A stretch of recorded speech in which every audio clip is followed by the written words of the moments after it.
ఓం నమ శివాయ. ఓం నమో నారాయణాయ. నరదృష్టి నివారణ కాల భైరవాయ నమో నమః. ఓం గణానాం త్వా గణపతిగుం అవామహే కవిం కవీన ముపవస్త్రవస్తవం జ్యేష్ఠరాజం బ్రహ్మణాం బ్రహ్మణస్వత ఆన శృణ్వన్నోతిభిస్సీదసాదనగుం శ్రీ మహాగణాధిపతయే నమః. హరి ఓం. మా ఛానల్కి స్వాగతం. చూస్తున్న వీక్షకులకు ప్రేక్షకులకు ప్రియ కాల భైరవ భగవద్బంధులకి స్వాగతం పలుకుతూ మమ్మల్ని ఎంతగానో ఆదరిస్తూ ఉండబడినటువంటి ప్రియ సోదర సోదరి మనులకు అందరికీ కూడా శ్రీ పరాభవనామ సంవత్సర తెలుగు ఉగాది పండగ శుభాకాంక్షలు. తెలుగు ఉగాది పండగ సంవత్సరాంతము కూడా అందరికీ శుభాన్ని, జయాన్ని, ఐశ్వర్యాన్ని, ఆనందాన్ని, ఆరోగ్యాన్ని ప్రసాదించాలని మనం కూడా మనసారా కోరుకుందాం.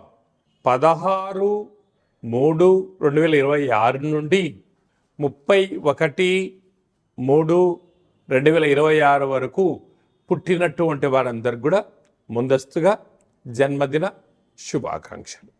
గతంలో వివాహం చేసుకున్న వారికి వివాహ వార్షికోత్సవ శుభాకాంక్షలు. ద్వాదశ రాశుల్లో గ్రహ గమనాలు వీక్షింపచేద్దాం. మిథున రాశిలో దేవగురు బృహస్పతి సంచార స్థితి, సింహరాశిలో కేతు సంచార స్థితి, కుంభరాశిలో కుజ బుధ రాహు సంచార స్థితి, మీనరాశిలో ఏడాది తర్వాత రవి భగవానుడు శని భగవానుడితో కలిపి శుక్ర సంచార స్థితితో ద్వాదశ రాశుల్లో గ్రహ గమనాలు ఈ విధంగా ఉన్నాయి. మేషరాశి వారికి ఏడాది తర్వాత రవి భగవానుడు ఒకవైపు ఏలనాటి శని ఉండగా శని భగవానుడితో ఉండగా శ్రీ పరాభవనామ సంవత్సరంలో ప్రారబ్ధకాల సమయంలోనే మనకు ఎలా ఉండబోతుందో ఈ వీడియోలో సవివరంగా సంపూర్ణంగా తెలుసుకుందాం. మేషరాశిలో ఏ ఏ నక్షత్రాలు వస్తాయిగా అశ్విని నక్షత్రంలోని 4 పాదాలు, భరణి నక్షత్రంలో 4 పాదాలు, కృత్తికా నక్షత్రంలో 1 పాదం కలిపితే మేషరాశి. రాశాధిపతి కుజ భగవానుడు. వీరికి తృతీయంలో దేవగురు బృహస్పతి వక్రగమన సంచార స్థితి, పంచమ స్థానంలో కేతు సంచార స్థితి ఉండగా విద్యార్థులకు ఇది పరీక్షాకాల సమయం అవ్వడం వలన ఏకాగ్రత, సత్ప్రవర్తన అవసరం అని చెప్పి గుర్తుపెట్టుకోగలగాలి. తల్లిదండ్రులను గౌరవించడం, శ్రీ మేధా దక్షిణామూర్తి స్వామి వారి యొక్క దర్శనం, మంత్రం యొక్క స్మరణ యోగదాయకం. అలాగనే వృత్తి, ఉద్యోగ, వ్యాపార రంగ కార్యక్రమాల్లో ఉండబడిన వారు కుబేరుడికి స్మరణ చేయడం వలన వారికి అనంత ధనలాభం కలుగుతుందని చెప్పి గమనించాలి. ఎన్నడూ లేని విధంగా ఏకాదశ స్థానంలో రాశాధిపతి కుజుడు, రుణరోగ శత్రుకారకుడు, బుద్ధికారకుడు బుధుడు, వాస్తు నరదృష్టి కారకుడితో కూడుకున్నటువంటి ఏకాదశ స్థానంలో లాభస్థానంలో ఉండడం వలన స్థిరాస్తులు, చరాస్తులు, షేర్లు, వాహనాలు, బంగారు ఆభరణాలు, నూతన వస్త్రాలు, క్రయ విక్రయాలతో ఆనందకరమైన జీవితాన్ని మేషరాశి వారు పొందబోతున్నారు. ఏడాది తర్వాత రవి భగవానుడితో కలిపిన శుక్రుడు, అక్కడ శని భగవానుడు ఉండడం, ఏలనాడు శని ఉండడం అవ్వడం వలన వీలైనంత వరకు సంవత్సరంలో శేషకాల మాస శివరాత్రి, అమావాస్య సందర్భంగా, అలాగనే అష్టమి సందర్భంగా దూర వాయు జల ప్రయాణాలు పెట్టుకోకపోవడం ఉత్తమోత్తమం. కనుక ఈ వ్రాతకోతలు, డబ్బులు ఇచ్చిపుచ్చుకునే వ్యవహారాలు ఎంతో జాగ్రత్తగా ఉండాలి. కనుక మేషరాశి వారు తప్పకుండా పరమేశ్వరుడికి రుద్రాభిషేకం, అంటే సంవత్సరం చివరి సోమవారం అవ్వడం, అమావాస్య తిథి ఎందున కూష్మాండ దీపము, గృహంలో నారికేల దీపాన్ని వెలిగించుకోవడం, ఇంకొంచెం శక్తి కలిగితే ఇంట్లో సాంబ్రాణి ధూపాన్ని వేసి స్మరణ చేయడము యోగదాయకంగా గమనించాలి. సాఫ్ట్వేర్ ఉద్యోగస్తులు, హార్డ్వేర్ ఉద్యోగస్తులు, వ్యవసాయ సోదరీమణులు, చేతి వృత్తులు, గృహ భవన నిర్మాణ కార్యక్రమం చేసేవారందరికీ కూడా ఓర్పు, నేర్పు, సహనం చేత మంచి రోజులు రాబోతున్నాయని చెప్పి గమనించాలి. మార్చి మాసంలో ద్వితీయార్థంలో ముఖ్యమైన పండుగల గురించి క్లుప్తంగా, సవివరంగా, సంపూర్ణంగా తెలుసుకుందాం. 17వ తారీఖున సోమవారము, తెలుగు సంవత్సరాదికి చివరి సోమవారము, మాస శివరాత్రి సందర్భంగా మహాదేవుడికి రుద్రాభిషేకం చేసుకోవడము యోగదాయకం అని చెప్పి గమనించగలగాలి.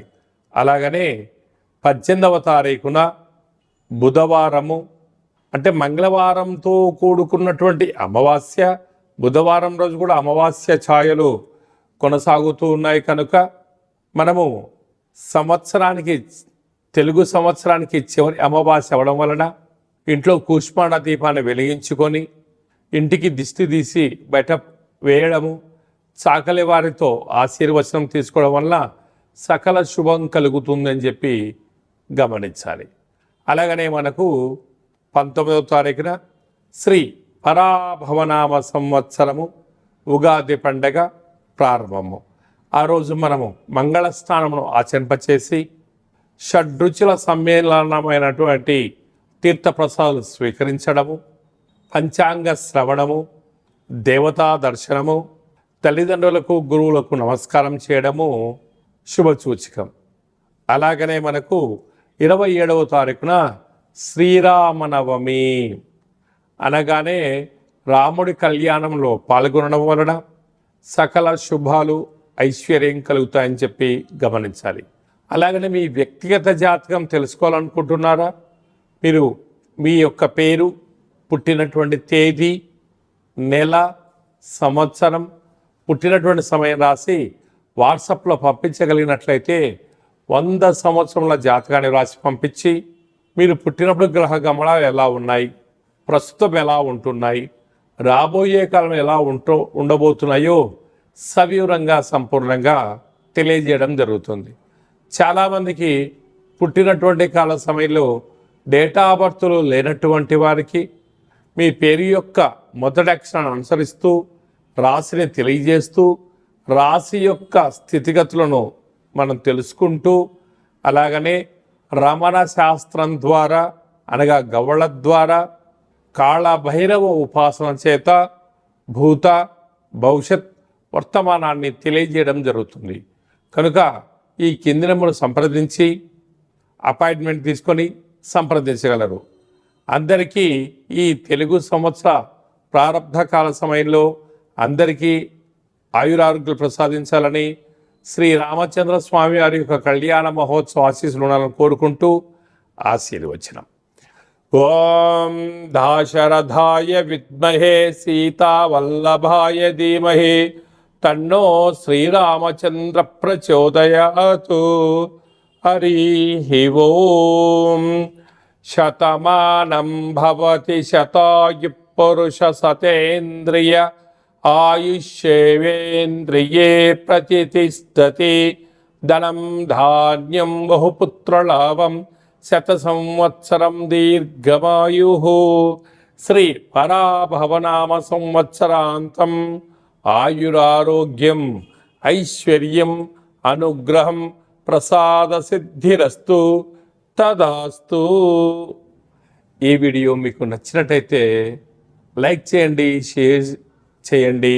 మా ఛానల్ యొక్క ఆధ్యాత్మిక వీడియోలు అందరికన్నా ముందుగా మీరు చూడాలి అన్నట్టయితే గంట సింబల్ ప్రెస్ చేసి ఈ యొక్క భక్తి సమాచారాన్ని భగవద్బంధులకు, మిత్రులకు, స్నేహితులకు చేరవేసి హిందూ ధర్మాన్ని కాపాడండి.